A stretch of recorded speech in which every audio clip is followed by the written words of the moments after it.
Allan Ryan, Tom Hitchcock. How are you doing today? I'm great. Thank you, Tom. Great to be here. Good, good, good. It's a happy Friday. Happy Friday to yourself. Thank you very much. It's a happy Friday. I'm looking forward to the weekend. Yes, yes, same here. It's been a long week. I always find that with February, it's a short month, but it's a long month. Yes.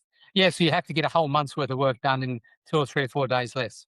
Exactly. And I always found the same with bank holidays as well. So whenever, especially being a business owner, you get uh, bank holidays as an employee.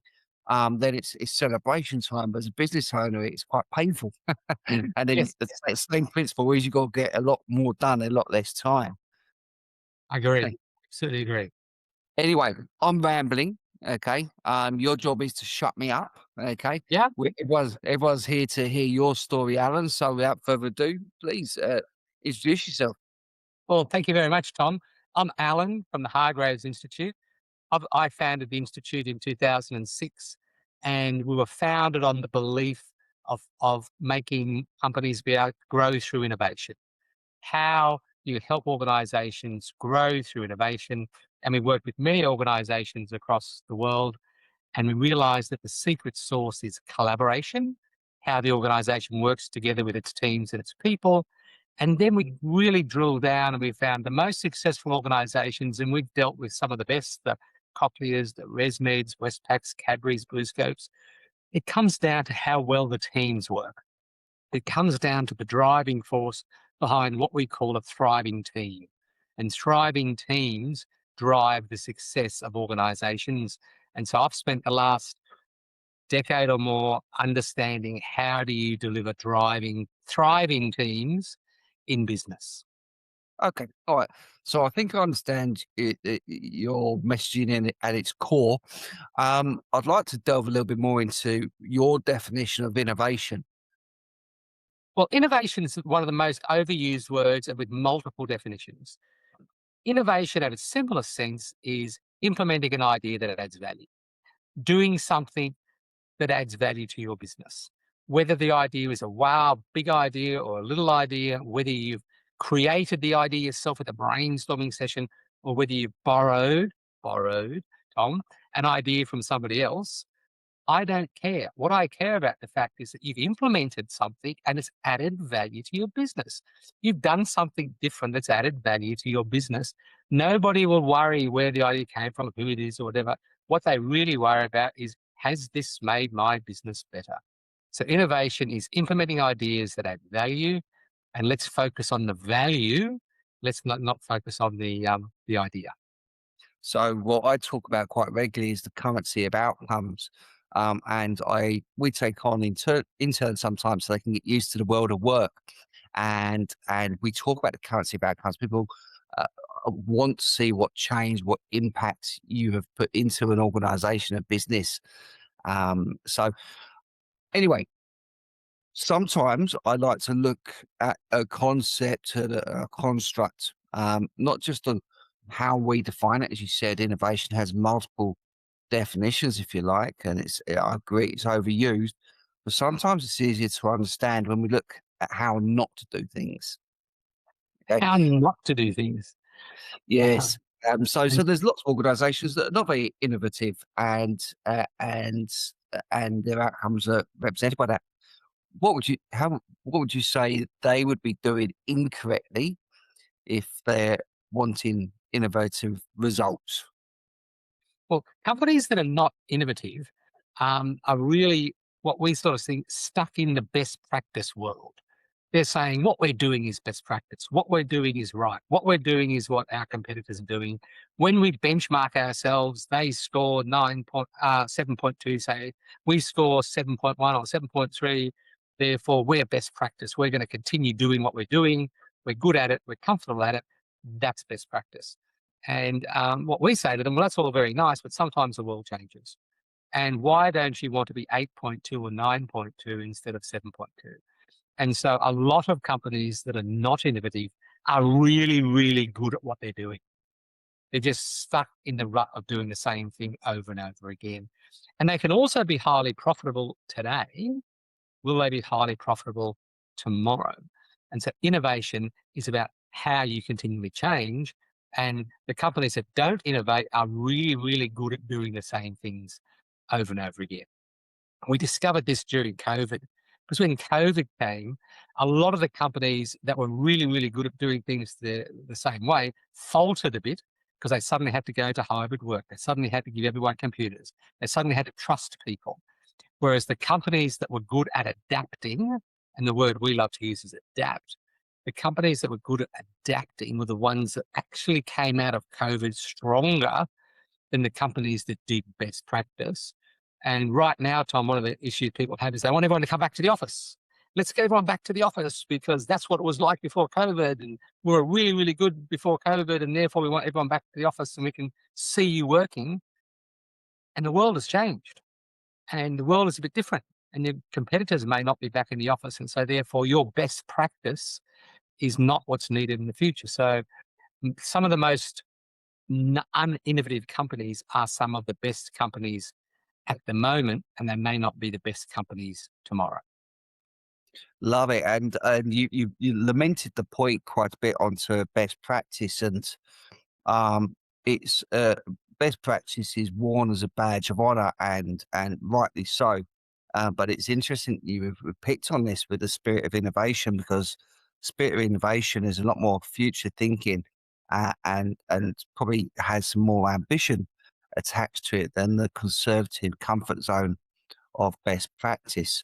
I think when you were explaining that to me, and I was putting it on board, I had one company which is clear and obvious. It's probably one of the best examples that I think of this. Correct me if I'm wrong. I'm more than often not wrong, as I am wrong as well, shall I say? Yeah. It's Polaroid. Polaroid, you Well, know, that Polaroid is a great example of they were the best practice at films. They invented the digital camera, and then they decided not to develop the digital camera because it would ruin their film business. And so that's a classic case of being best practice, seeing the threat, and better than that, they invented the threat. They had the patent on the digital camera, and they didn't do anything with it because it hurt everybody's things. The one that's also to think about is Nokia. Nokia was the world's biggest phone producer, then along came Apple.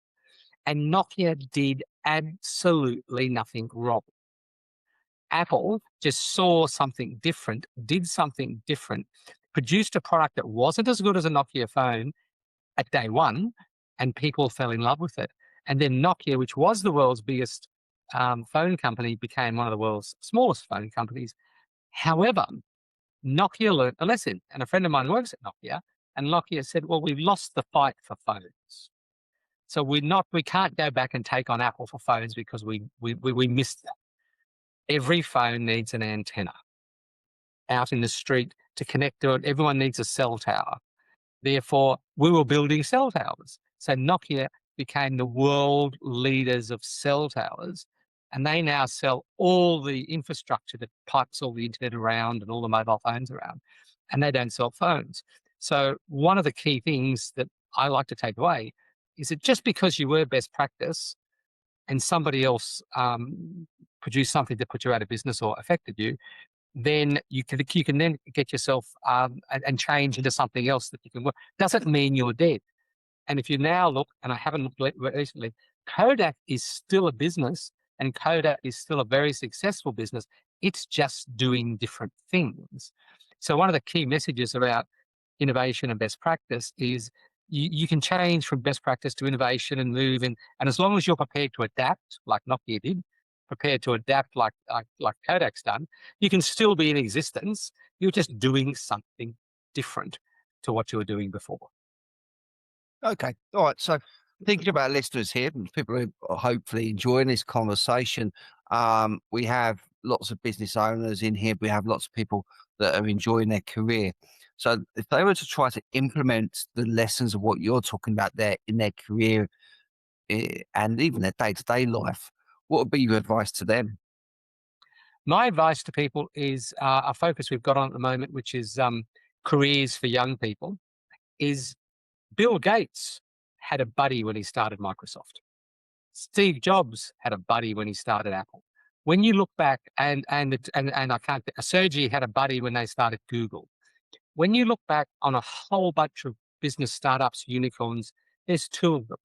Atlassian, there were two founders. So one of the key things that I say to people who are really running a small business or they're an employee, who are your buddies that help you be the best person you can?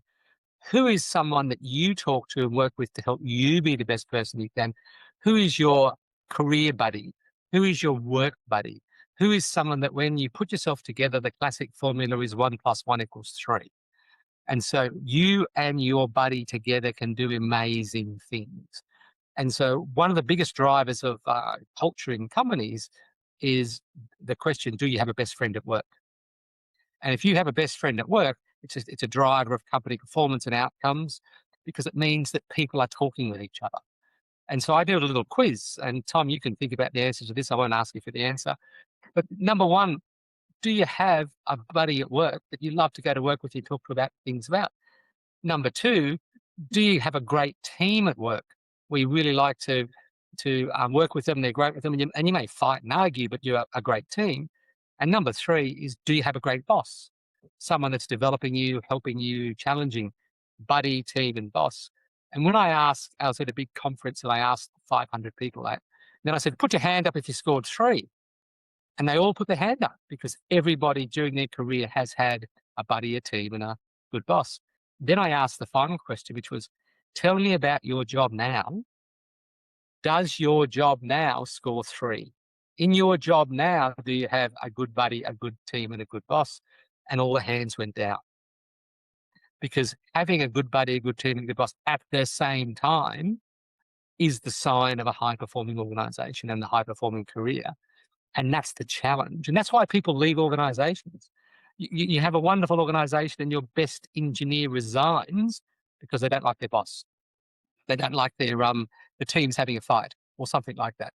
And so this is what I tell people is focus on your buddy, your team, and your boss. And if you're a boss, focus on the people that work for you because they are the hub that's going to drive all your outcomes. Without them, you're not going to get outcomes. It doesn't matter what reports you've got or apps you've got or AI you've got. Everything boils down to those people that you work with that drives not only your success, but your company's success. Okay, I like that. I like the thinking and its practical usages and the opportunity for self-reflection for people with their careers. I can imagine that room with all the hands going up and all the hands going down, All and the the hands go down. The biggest reason people leave an organization is that they don't like their boss. The biggest reason people stay in an organization, even when they don't like the boss, is because they like their teammates or they've got a friend there. And what we have to do is have organizations that are great places to work so that you just have a great place to work. And then the innovation will come.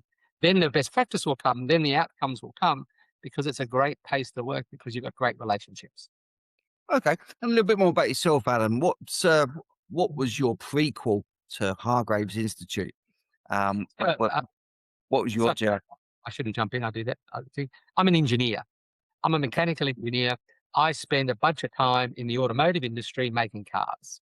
And I was in a part of a business where our job was to make the cars quiet. And back when I started my career, this was when they were first putting incredible stereos into cars. And you had the Bose stereo in the cars. And that was fantastic, except the cars were noisy. And so there was a whole business around making cars quiet, acoustic absorbers, panels. And we were doing that. We did that the company did it for 20 years. Then other people innovated and they made the cars quieter. And so they didn't need our product. Then Korea and China started making cars cheaper. And so you can't make cars in Australia. So not only didn't they want our product, all the manufacturers went bust. And so then I realized that I had to change what I was doing. And so what I realized was that in that 20 years career in the car industry, I had learned an awful lot about innovation and change and adaptation. And I took all those skills that I'd developed building cars, building parts for cars. I never built a car, I built the parts for cars. And then turned that into something where we can help other people. And that whole business now no longer exists. The Australian car industry no longer exists because times change. And yes, we were best practice, And then somebody says, well, we don't need acoustics. Yes, the Australian industry was built a very, very good car. Yes, but I can get it cheaper from Korea or China or somewhere. And so that's just what happens over time is things change. And so then I moved on and changed my career at the time. Okay, I find that interesting. Do you know, out of curiosity, a gentleman called Jamie Getgood? I know Jamie Getgood. Yes, Yes, yes, so you'll know him from Holden. yes, Yes, when that yes. all was going down, he was doing all the TV interviews and being the face of something that's quite sad in many respects, you know. But he was one of the first people we recorded on these I know. podcasts. Well, it's Uh, one of those things that, and there's no way Australia could have stopped what happened. You could subsidize it, you could do whatever you want. It was a change in the world. It's like moving from porcelain carts to cars and moving from cars in Australia to cars made overseas. And now we've got electric cars, which is a totally different technology. It was just the change that of an industry dynamic. And then since then, in Hargraves, we've spent an awful lot of our time dealing in the food sector, dealing in the technology sector, dealing in the high value services sector, which is where Australia is going. And so Australia is still a huge exporter of food. It's now becoming a much better exporter of knowledge. We just got to work out how not to export so many minerals. But we've got the minerals, so we may as well export them. So yeah, Australia has to learn to change. And the people in Australia, and we are a high cost country, and we are a country of very, very smart people. We all have to work even harder if we want to remain a high cost country, because high costs mean I get a good salary. And so, therefore, we have to make sure that we continue to work hard to do that. okay, all right. So that pushes us quite nicely into what's next. So we've got the future proofing, the future thinking of spirits of innovation, but you've also started to talk a bit about the maintaining of status. What's next? What's the next 5, 10 years looking like for yourself and Hargraves? Well, the next 5 years for us is helping teams get better. And what we want to do is we want to take our products, our services, and make as much impact as we can by letting other people get them, letting other people use them. And so that instead of we have to go in there and hold your hand to do it, we now have all our products that you can buy and implement yourself. Because if I came into an organization and show you how to do something, people go, yeah, I get it. If I give you the tools and you build it yourself, not only do you get it, but you do it and you stick to it. And so our model now is what we call self-delivered, so that organizations can get the intellectual property and do it themselves and have the respect. What I don't want to do is go into organizations and go, ah, always talk, talk, talk, talk, talk. And then you leave and the organization says, well, what do we do now? What do we do now? Whereas it is give people the tools and let them build their own house. Teach them how to fish and let them go fishing. Let them to be able to implement better practices themselves, and that's what we're doing. And a lot of our focus is on sustainability. A lot of it's on diversity and inclusion. A lot of it's still on innovation is the absolute core of what we do, helping people to change, and particularly changing in a world that's pretty crazy at the moment. And so how do you navigate a crazy world? And so we're helping a lot of organizations do that. But what I really want to say is the most important thing is we want to help teams become better teams so they don't need us. And they can then leave the legacy in their business of helping other teams so that teams get stronger and help other teams. And that's what makes businesses better rather than continuing. We like to be called in and asked, but we prefer the companies to have their own bench strength, as we call it, so they become better.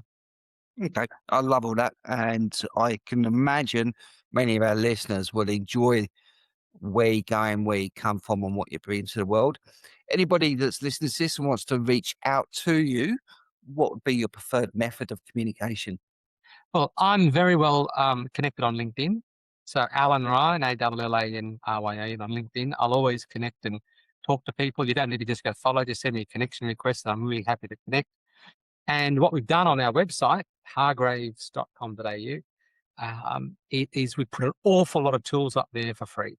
An awful lot of tools that you can download, you can read, you can use them yourself. And so it's not behind a pay barrier or anything like that. And so go there. There's lots and lots of tools that you can use to help your teams get better. And so it's either Allan Ryan at LinkedIn or hargraves.com.au, and just suss it out and have a look. Love it. Well, really enjoyed the conversation, and thanks a lot for your time. Absolutely. Thank you very much, Tom. Thanks, Alan. Hello again, it is I am Mr. Purple. Thanks again for watching this video. If you like my videos, if you like what we try to do here, please subscribe if you haven't done it already. The other thing that's very popular right now is the t-shirts, the Mr. Purple t-shirts. There's lots of people wearing these at the moment. You can grab yours on our website, copying this link below. So once again, thanks for listening. We love your feedback. Engage with us and speak soon.